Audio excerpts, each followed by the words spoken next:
the world will go and will be in a very, very difficult situation, because if even the strongest economy in the world starts to fail, then either gold or Bitcoin will be the only asset to store value, to store wealth. Why do you think that is? Because of this backing that you just talked about, or another reason? Well, hey everyone, welcome to Talking Tokens, a podcast focused on interviewing the best crypto founders, market players, and up-and-coming startups that are changing the industry every single Tuesday and Thursday. I'm Jacquelyn Melinek, your award-nominated host and former senior crypto reporter turned entrepreneur, and I'm excited to be here with you all. Now, let's get into it.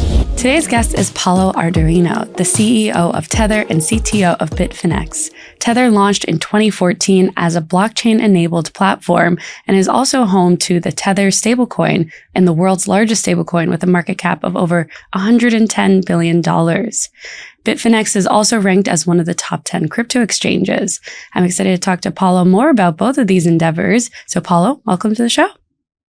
Thank you, Jacqueline, for having me. Excited. I'm excited to have you as well. So for our guests who don't know you, can you kind of tell us a little bit about yourself, how you got into the space and ended up as an executive at two major crypto companies? Yeah, so I started my career actually as a developer. I've been coding since I was 8 years old.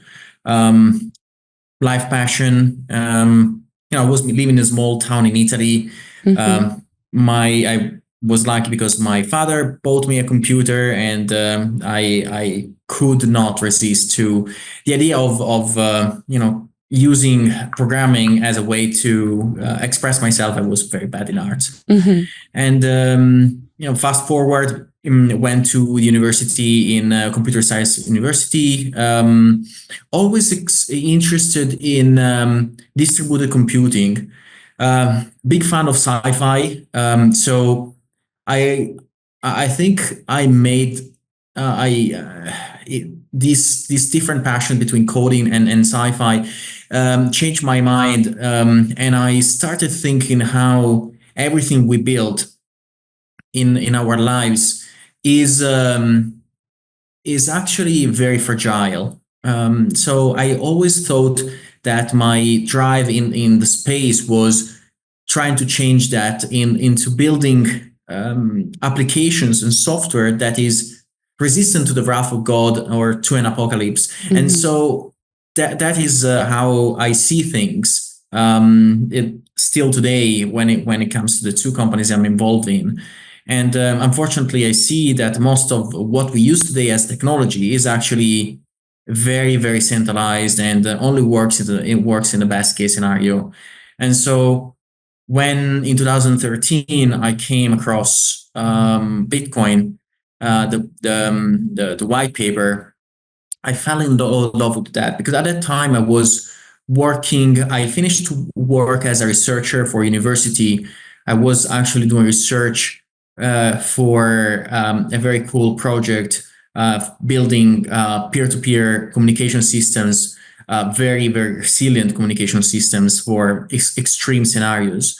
And then I started studying finance and started to become a developer in the financial world. I learned all the most and deepest intricacies of finance through coding. And then when I learned about Bitcoin, for me was really a game changer from both the technological point of view, because there is the blockchain aspect, and then from the society point of view, because there was the first time humanity created a currency governed by math. And in 2014, I had the opportunity to start working at Bitfinex and then at Tether, and join as a developer, like a senior software developer. 2016, I became the CTO at Bitfinex. In 2017, the CTO at Tether. I'm a very annoying person when it comes to details. So I think that made it worked out in your favor. Yeah. Yes. I'm very in that way. And then in 2023, I became the CEO at Tether. I moved from strictly coding to actually global strategy, and over the last 2-3 years anyway, focusing more about how we can apply what we learned with USDT over the last few years, 10 years as of 2024, and apply that to everything else, not just money, but communication system, telecommunications, artificial intelligence, and education. That's really interesting. Can you tell me a little bit more about that point at the end that you just made about like applying USDT to other aspects in the world? And also, where do you see the most value for it today compared to maybe a year ago or even like years ago when it first came about? Yeah, so let's start from how Tether started. USDT was the first stablecoin, was born in 2014. If you think about it, is very a simple but genius idea. In 2014, there were just few exchanges. There was Bitfinex, Kraken, Coinbase, OKCoin. Mt. Gox was dead at that time. At that point, yeah. Yeah, and so completely different scenario than today. Today, we have hundreds of exchanges. But back then, in order to trade across exchanges, there are traders that are called arbitrageurs. They sell Bitcoin on the exchange where the price is higher. They take the dollars, they move the dollars on the exchange where the price is lower, and rinse and buy Bitcoin there, and rinse and repeat. In order to do that, you have to move the Bitcoin from one exchange to another. It takes basically 10 minutes because the block time of Bitcoin is 10 minutes. And you have to move dollars from one exchange to another, and takes days because the international wires were taking days. And so traders could not really trade efficiently. And so the simple idea of Tether was, all right, we have the blockchain, that is the technology that was created by Bitcoin.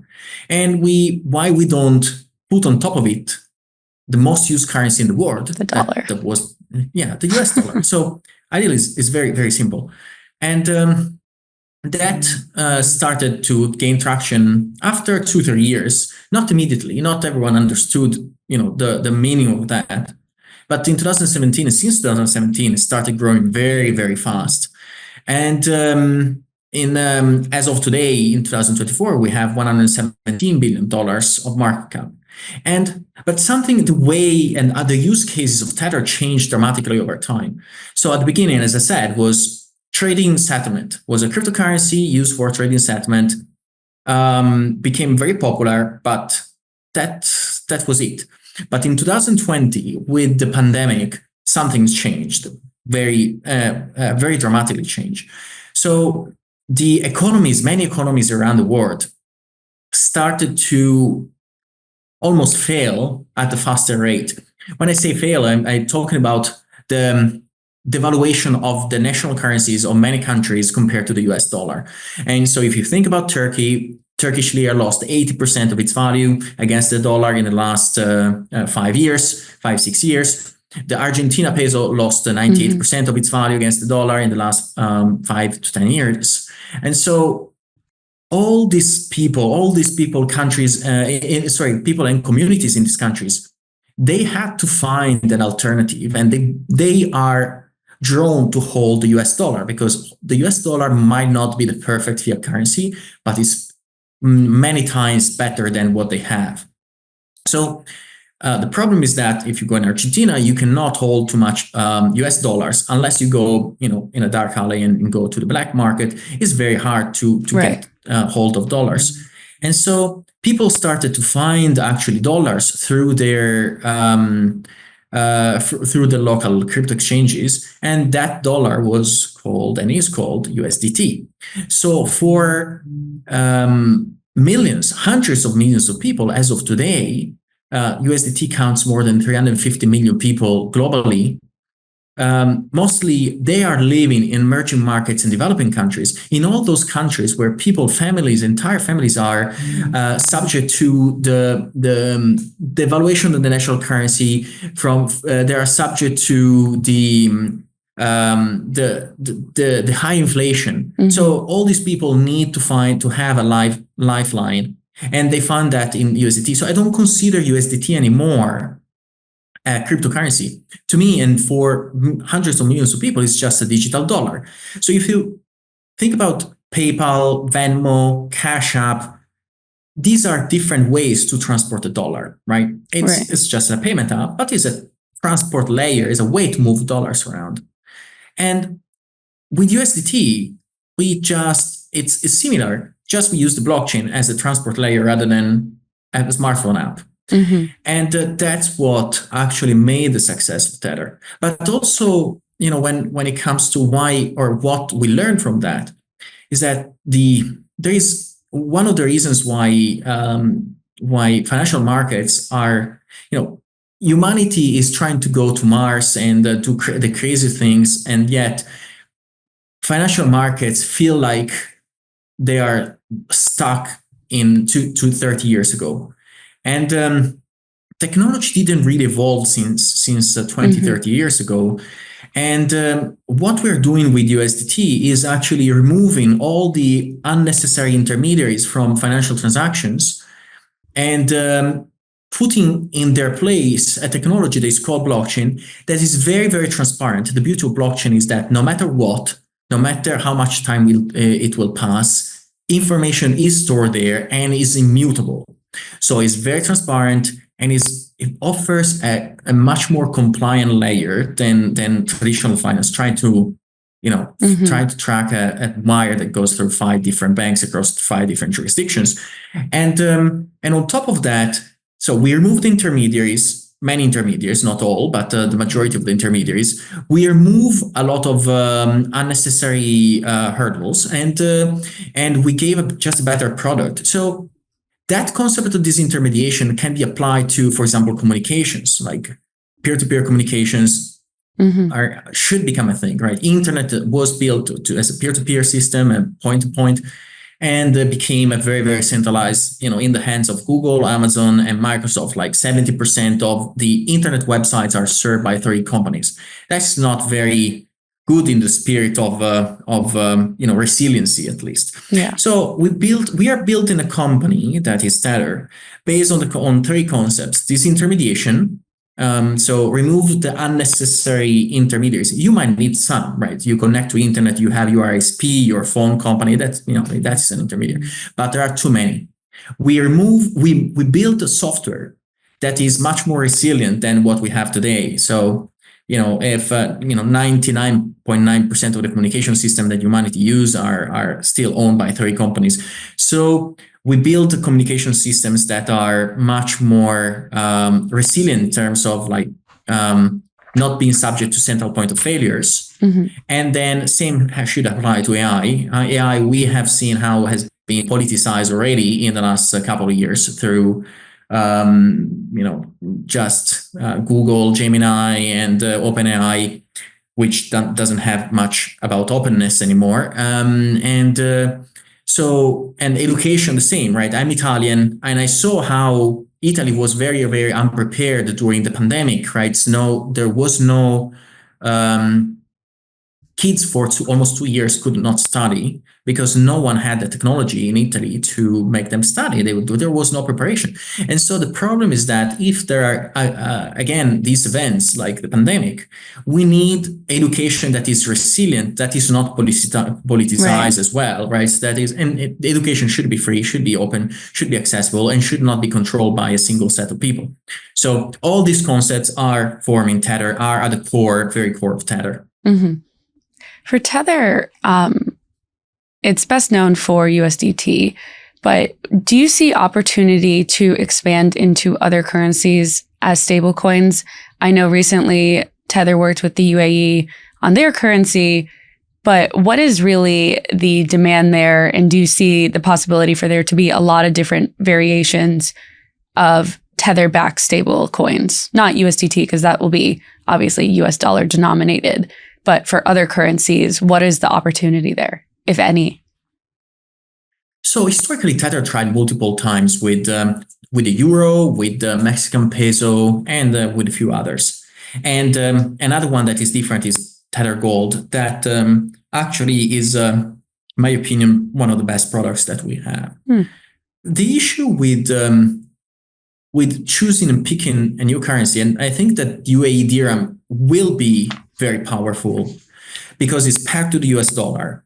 And UAE is becoming a center of trading and big financial center.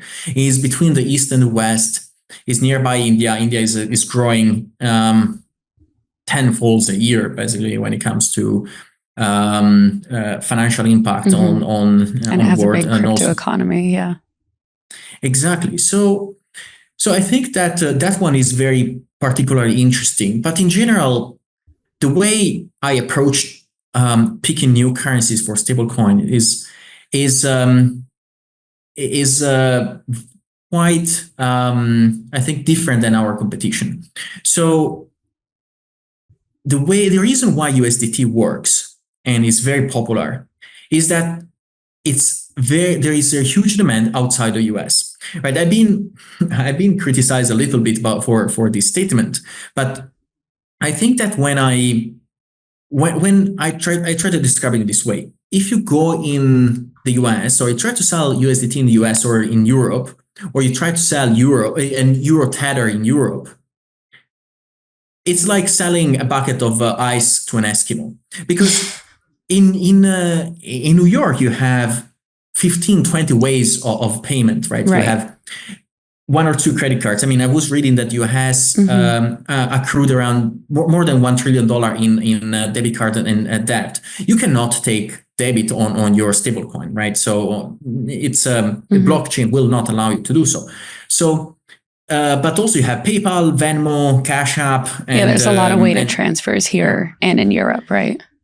Yes. And so you have two bank accounts, but if you go, there are 5 billion people that are living in high inflation countries, and 3 billion people that are unbanked that need desperately to have access to the dollar. So, and by the way, those 3 billion people that don't have bank accounts, they're not bad people, right? They are good people. They're just too poor for being an interest of a bank, right? So they cannot generate enough fees, commissions, to be of interest of a bank. So, whenever you create a product, you have to understand very well the product market fit. So if you build any product, you need to make sure your audience will, you have to target the right audience. And so to me, that's when we launch a new product, we'll look at new currency, we need to understand how much interest there is actually outside of the country that is represented by the national currency that you are evaluating. So Europe, how much interest there is in the euro outside of Europe? Unfortunately, there's not much. I mean, for the US dollar, it's everywhere. But euro, if you go outside Europe, not even Europeans probably want euro. and so, that's simply like that. Like, if you think about the remittance, one of the best use cases of stablecoins is remittances. Think about all the people that live in the US and are, they send money back home, right? Maybe their families are in the Philippines, and they are, this process of, you have a family member comes in a different country, far from the family, and has at the end of each month sent money back home. And as of today, from the traditional financial system, like the big remittances companies, they are charging insane amount of money, from 6% to 25%. Imagine a person that works very, very hard every month and gets charged 1/4 of what they make. Right. It's just astronomical, especially when you're not making a ton. Exactly. I mean, it's very unfair, and there is no reason for that. And if you look at the Philippines, the GDP of Philippines, 20% of the GDP of Philippines is remittances, and that accounts to $33 billion per year just in remittances. So that's why in the Philippines, USDT makes sense, right? So because they are happy, they are already receiving dollars, but they are happy to receive it in USDT form, because it allows them to the families that needs to receive this money to keep up to 25% more. That is an enormous amount of money for the people that don't have much, right? It is for everyone, but especially for the people that don't have much. So these is the things that we evaluate all these different requirements, and when it comes to adoption, especially and interests outside of the countries, and for global borderless transactions when it comes to choosing yet another currency where that we list. Mm-hmm. No, that makes a lot of sense. And I mean, even like traveling abroad in first world and third world countries, like I noticed that they also tend to accept dollars, which is interesting in itself, but also USDT can, have a purpose there. I wanted to talk to you a little bit about the relationship between your role at Tether and then at Bitfinex. And is there a firewall between the two companies for you when it comes to operating on both sides? Bitfinex is a centralized exchange. We talk about, creating technology that can last forever and that can't be, attacked or hurt by natural disasters, government issues, economic situations as well. But, Bitfinex is centralized, is not a decentralized exchange. So kind of walk me through how you operate between the two and what you see your role kind of evolving into as, society and technology advances. So yeah, definitely there is every job, every single role requires to wear a different hat, and you just need to wear it in the best way you can. At Bitfinex, definitely is a centralized platform. As, by the way, USDT is a centralized stablecoin, we have to comply and work with law enforcement agencies at being a centralized stablecoin. Right. And but at Bitfinex, the way I describe it is that compared to our competition, Bitfinex has, on average, 1/10 of the employees or the headcount. The reason for that is that the technology that we built and the architecture of that technology is so efficient and so well structured that, sure, is still centralized, but allows us to be very, very resilient, right? So you don't need hundreds of people, hundreds of developers to maintain it, because it's so modular, it's so scalable that, and it took me and the group of developers that built it so much effort, energy, and passion that I'm very proud of it. So at Bitfinex, I focus on the core architecture to make sure that we can sustain the growth of the exchange while maintaining the headcount very, very lean. The reason also, there are so many companies that are hiring hundreds or thousands of people during the bull market just to fire them in the bear market. I really hate that. I think it's very disrespectful.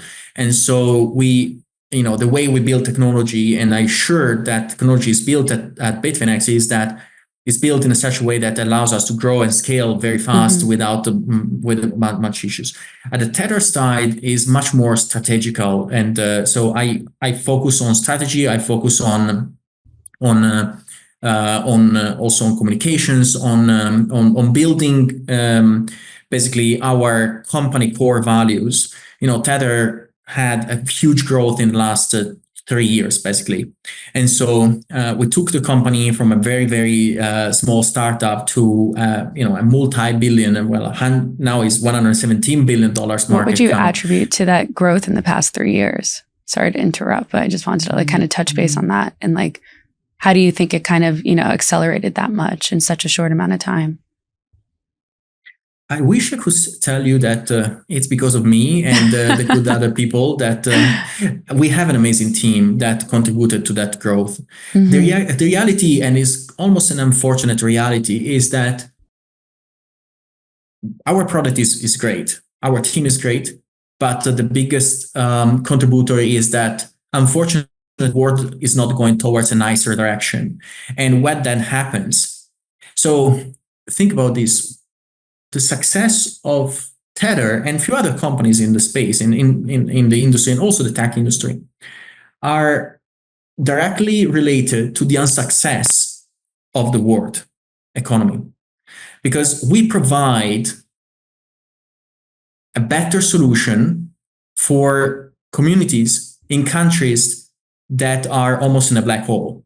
Right. And while, sure, it's, from a company perspective, is good, from the the empathy and humanity perspective is not great, but it is what it is, right? So we provide. I think we are much good net positive for that. We try to do our best to, in fact, keep the product safe, to provide better tools and so on. But that is it, right? So, I don't want to, to assume like a merit that I don't have. And this, that is the crude reality. I think there will always be continued value for stablecoins and USDT specifically based off the conversation we're having in these countries where they need basically a dollar that isn't going to be taken away from them by the time they get to the bank, or that it'll like depreciate in value by the time they want to go use it. But where do you see the most value for stablecoins in economies where their local currencies are thriving and they don't necessarily need this?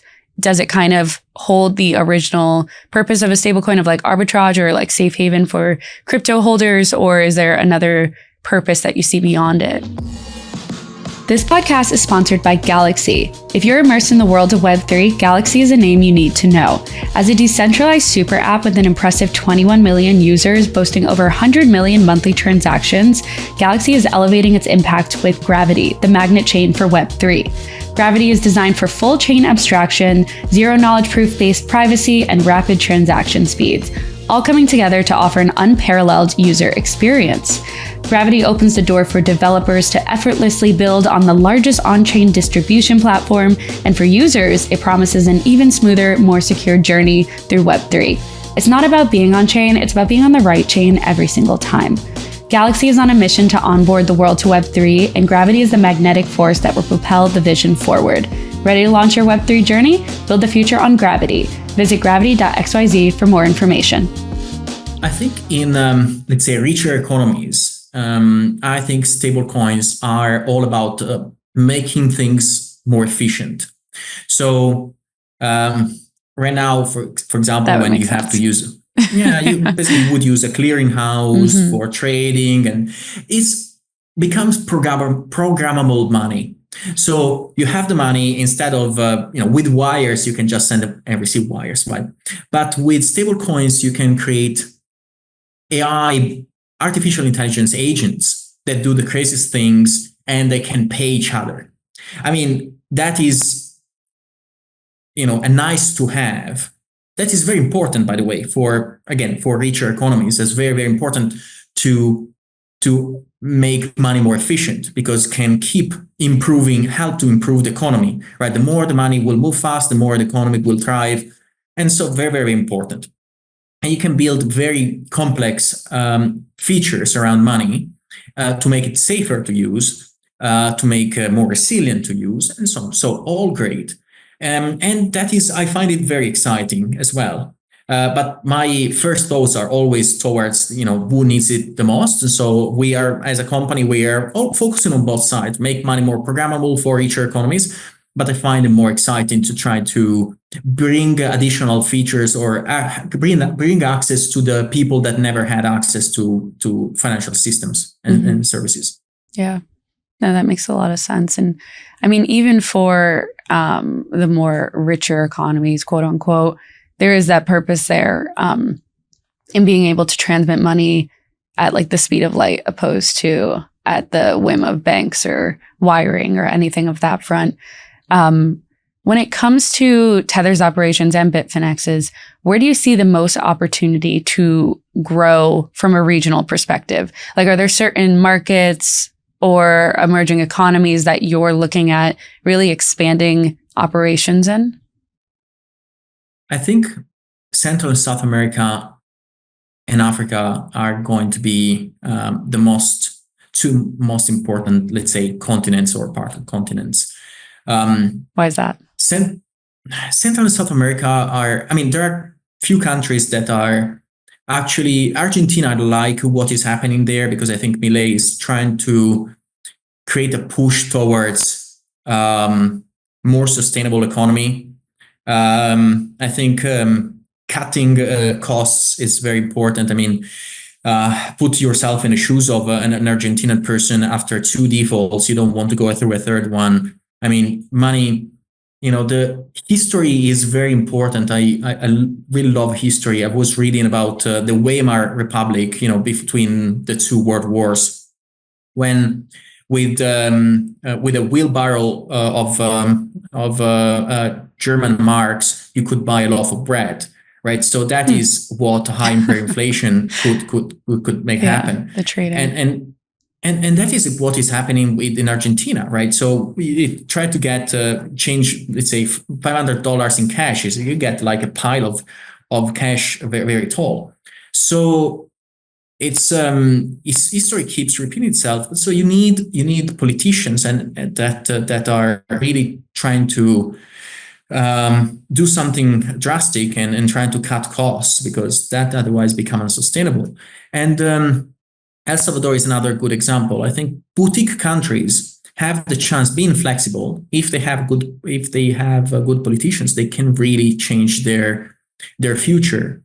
Sometimes I mean, until a few years ago, you were reading that Central and South America were, countries were doomed towards like generations of poverty. And then actually you see some countries actually are proving this theory wrong. I mean, you just need few good politicians to actually change the fate of a country. It's very poetic in a way.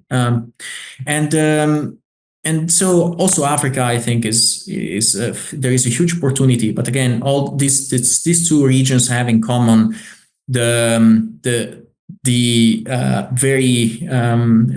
difficulty in maintaining a proper local currency. And so that's why I think that creating awareness of for USDT in these regions is very important. And the other one is creating awareness for Tether Gold is as important as well, because US dollar is the best of the fiat currencies, but is definitely not perfect. There is and we imagine in a year when nothing happened, like 2023, at least for the US economy, $2 trillion were printed or issued as debt.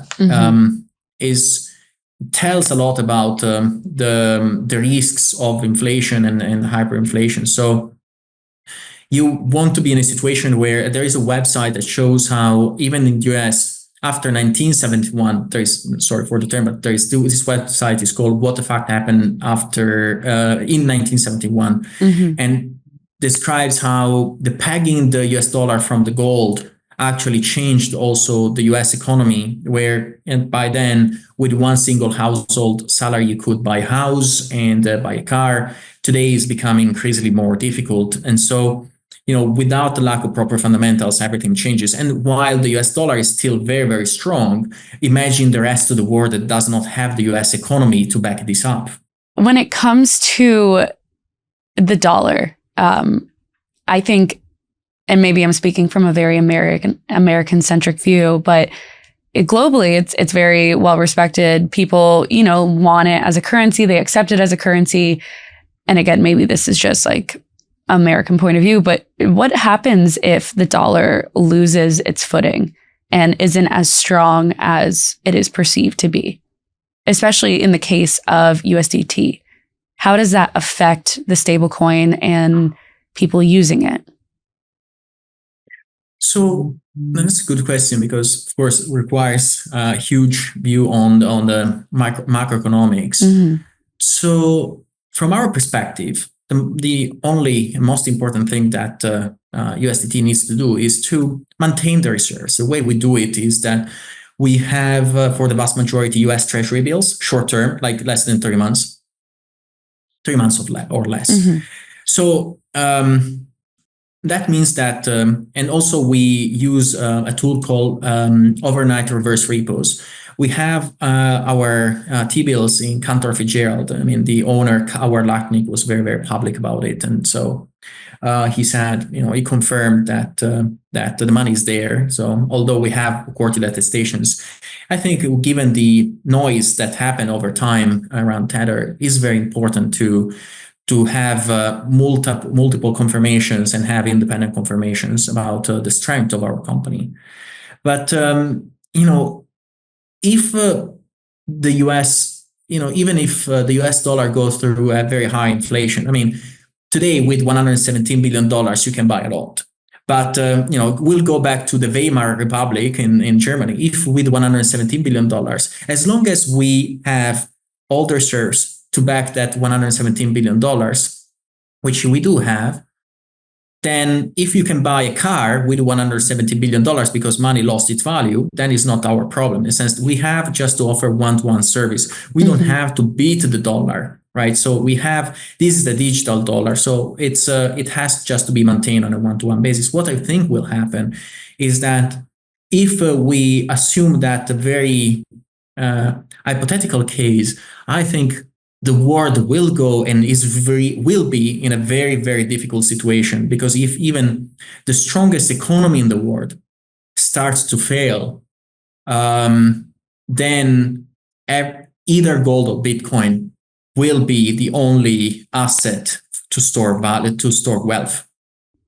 Why do you think that is? Because of this backing that you just talked about, or another reason?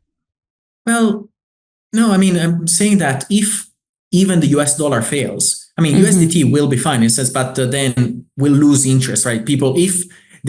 All the people in emerging markets cannot rely on US dollar and USDT as a proxy of it, because maybe the dollar will become as bad as their local currencies. Then the only other two options will be Bitcoin and will be gold, right? And Tether gold potentially, because then that Bitcoin is governed by math. And so you cannot print more than 21 million Bitcoin.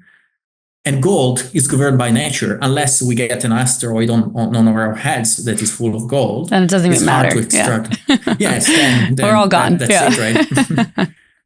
Then I think gold is a good alternative.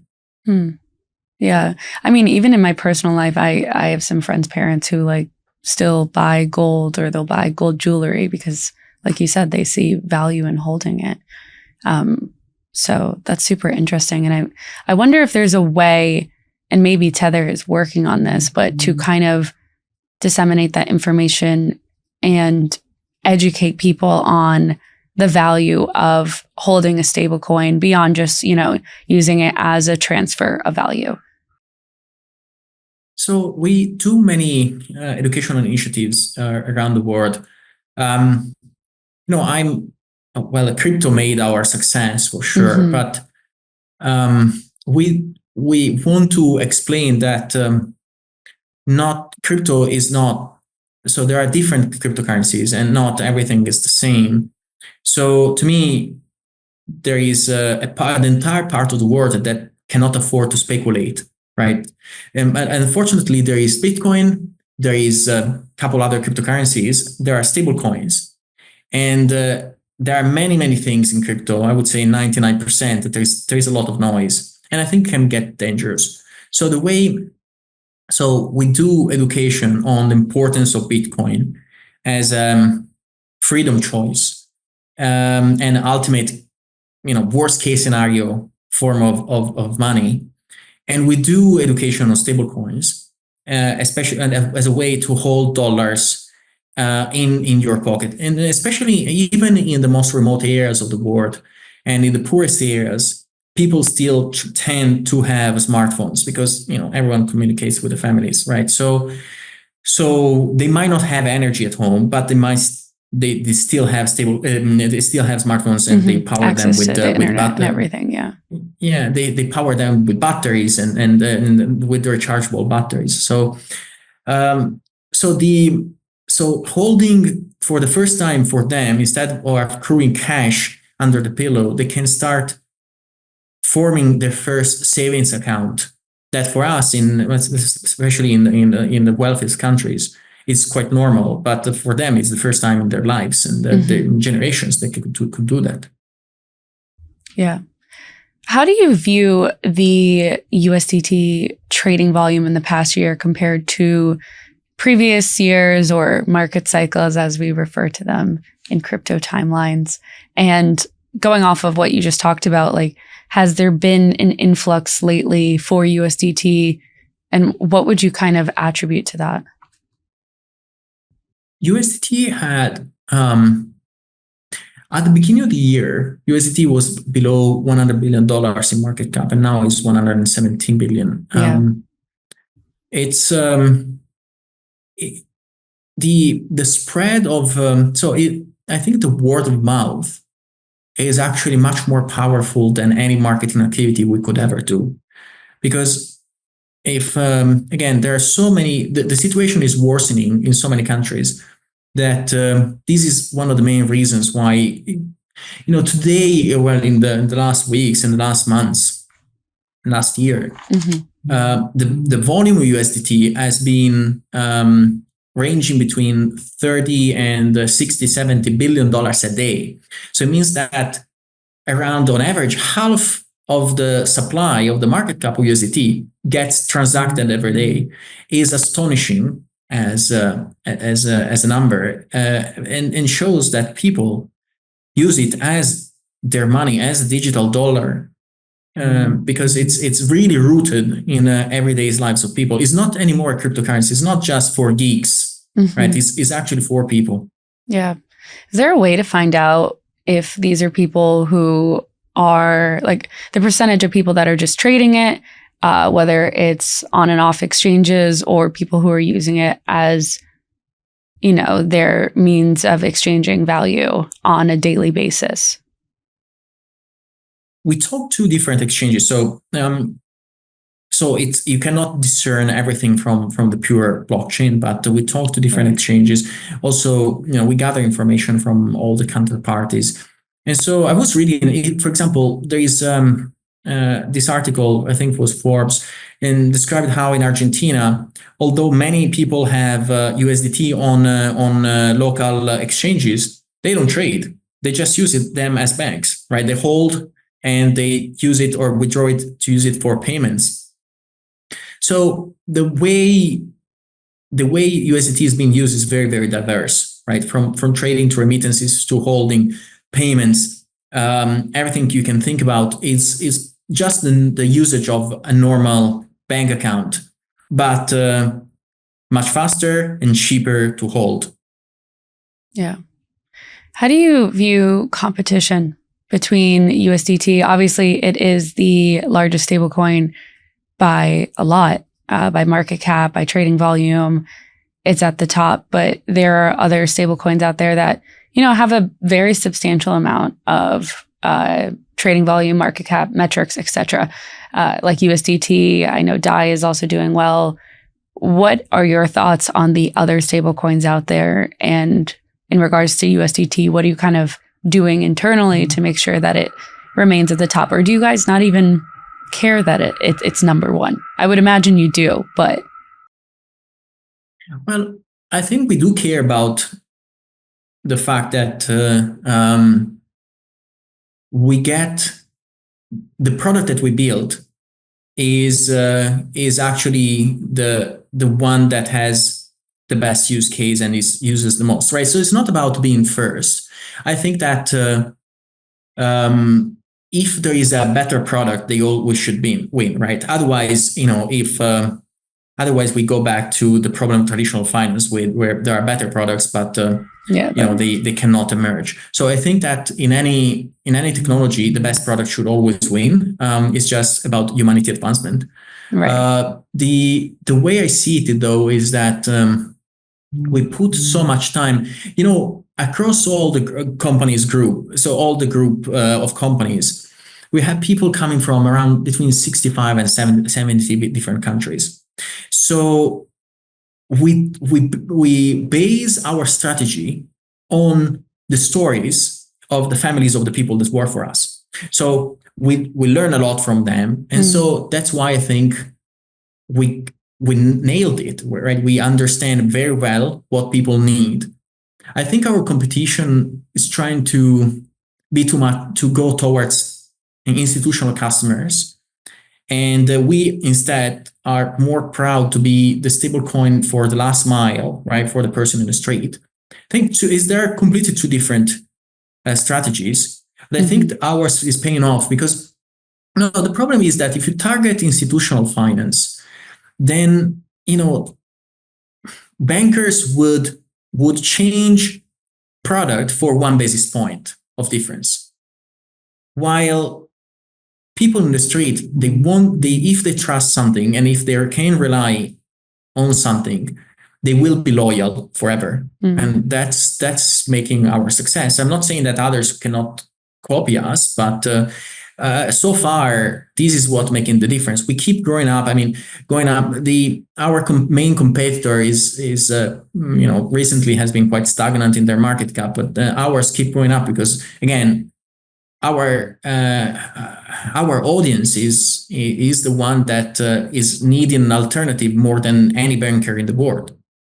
So you view USDT as something for the average person more than financial institutions?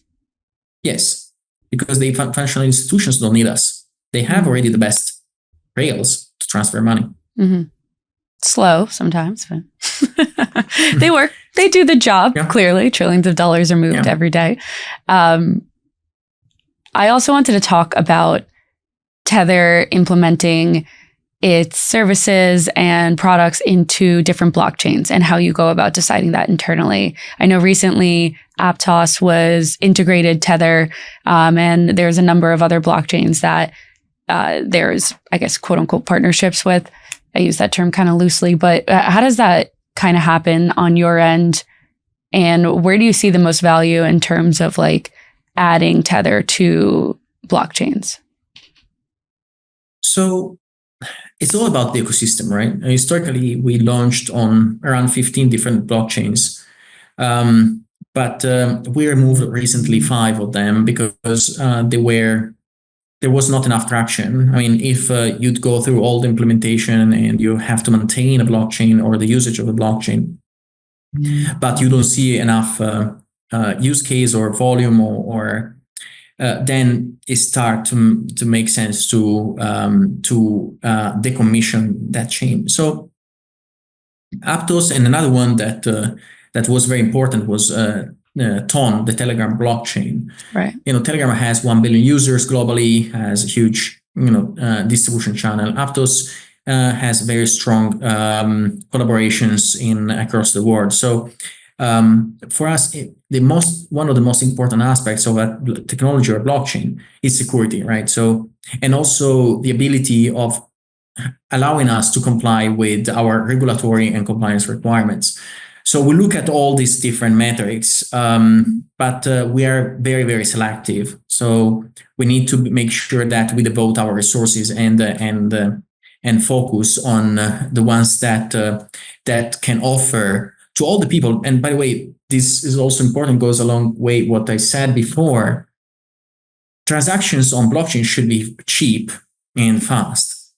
If you are in Nigeria or if you are in Turkey, you don't want to pay $5 to send a transaction in Ethereum, right? Then people are looking for transaction costs on blockchain that are below 10 cents of a dollar, because then otherwise, like imagine if you are in Haiti where the average salary is $1.34, and I have to ask you to use a blockchain that costs $3-4 for a single transaction. That'd be crazy. So yes, so absolutely. That's their technology, and so the different blockchains have different value propositions, but the one that has lower fees and a high throughput or transaction rate are the winners. What other use cases do you think can exist in the near term and maybe long-term thinking for stablecoin implementation that hasn't been tapped already, or that hasn't seen the demand that you thought maybe it could have? I think what will happen is that commodity trading will explode on stablecoins. So purchasing cotton, purchasing any raw materials is becoming increasingly more difficult. And I think that will move soon to stablecoins. Imagine you are buying a huge amount of cotton from another, or you are selling cotton to a company in another country. With stablecoins, you can see clearly on chain if the buyer has enough money to pay you, right? So you can create all these dynamics where, first of all, money is traceable. In that way, it's much easier to trace. And you can prove the ownership of a certain wallet, so you can make the seller happy in that way to prove that you are solvent. So that market is a $1 trillion market very, very easily. Mm-hmm. What about the AI sector? I know Tether has gone into that recently, and we talk a lot about that on the show and just in the crypto space in general. AI is an extremely hot topic inside the crypto world and outside of it. But what value do you kind of see it adding to what already exists within, our, I don't want to call it a bubble, but our crypto world, so to speak? I think AI agents will use USDT. And AI, I think that in 10 years, there will be 10 times more transactions made by sentient AI agents than humans. So blockchain selection will be very important because throughput will be very important. And but we will be in a situation, imagine like you have Tesla, it will go and recharge itself while you're doing groceries. And will need to pay independently, autonomously. Or, you have a fridge that can order milk if you finish the milk and has to pay, right? So you have so many, there will be so many independent actors that will be programmed, that will become more and more intelligent. Right now, the artificial intelligence that we have is very deterministic still. Right, but it still is almost quite intelligent, but it's not truly intelligent. But it will be refined, it will keep growing, it will keep improving, and it will start doing payments autonomously. So we will see that market exploding as well. I think stablecoins just make sense, right? They will not use Dogecoin, likely. They will use stablecoins for payments. Very fair. I think we will have to wait and see, but I think I agree with you on that point that they won't be using Dogecoin. But hey, maybe if it's like Elon Musk's thing, he starts an AI thing. Where do you see, the last major question I have for you before we wrap things up is like, what do you think is the ultimate vision for, let's start with Tether and then we'll do Bitfinex. For Tether, look, we have, I think, been very, very lucky as a company. So, no one could predict the interest rates ramping up so much. So, we beated our expectations in terms of returns for the company in a very wild way. So our focus is actually build technology that lasts. And, the way I like to describe it is build technology that is made for the apocalypse. So we take pride in doing things that, not everything that we do has to make a ton of money. Some things should be done just because they are the right thing to do. So I'm positioning Tether in that way. So we have, of course, a huge money generation machine that is the interest rates on the USD bills. And then maybe they will come down in future. But we are opening up to many different sectors. Artificial intelligence is one of them. Telecommunications with the Kit and Hole Punch. Education. So we are building so many different, with the money that we made around $12 billion in profit in 2 years. And we distributed only a very tiny amount. And the rest is in the company to be invested in projects that will diversify ourselves in different areas, so that we can make the difference on different areas. Yeah. I was actually going to ask you as a follow-up question to that. And something I've been thinking about through this episode is I run a pretty lean company. We launched back in April. But for you guys, you also run a lean company. You've made billions of dollars. How do you kind of keep it so lean? Like, I don't have another word for it. But and we talked about this at the beginning where it's like a lot of people overhire during bull markets, or they just overhire out of, I don't know, a vanity metric, or they think they need a certain amount of people to be successful. But you guys have kept it pretty slim. And I always point to Tether actually in personal conversations for that fact.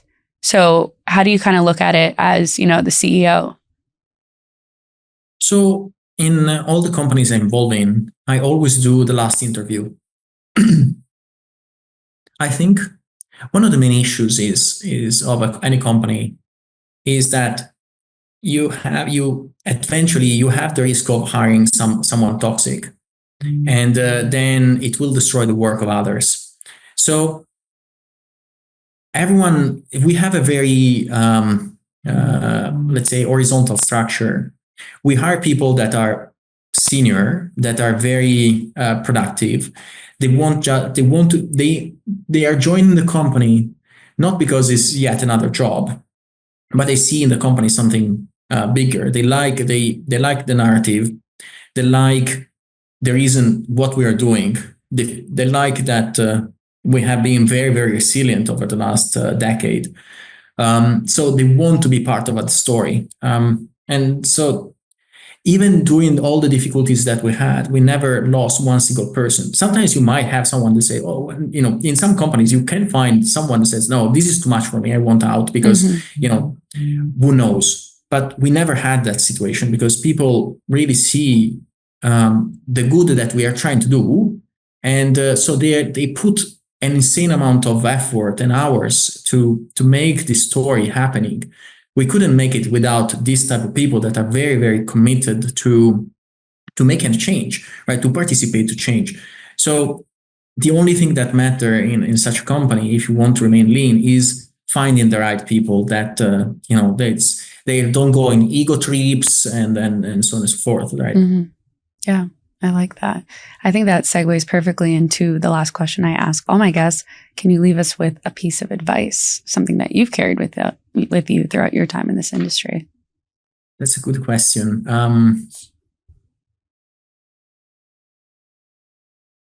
I would use don't trust, verify, but it's so obvious. But this can be applied to everything. Is I think look around yourself and really try to analyze every single piece of technology that you use in your day-to-day life, and try to think if that will survive to the change of time. And if not, maybe there is an opportunity to build something that does the same job, but is resilient, that is distributed, that is decentralized, that is peer-to-peer, so that you can provide to humanity a way to become, again, more resilient to potential catastrophes, not only wars, but we have seen in the last 10 years how things can go bad. Mm-hmm. I'm sorry that my recommendation is not cheerful, but no. I think we need. It's all good. Tougher times are coming. Mm-hmm. No, it's important to be realistic. I appreciate that. It doesn't have to be cheerful. But Paolo, thank you so much for coming on today. It was an absolute pleasure having you. Thank you for having me. It was a pleasure for myself as well, Jacquelyn.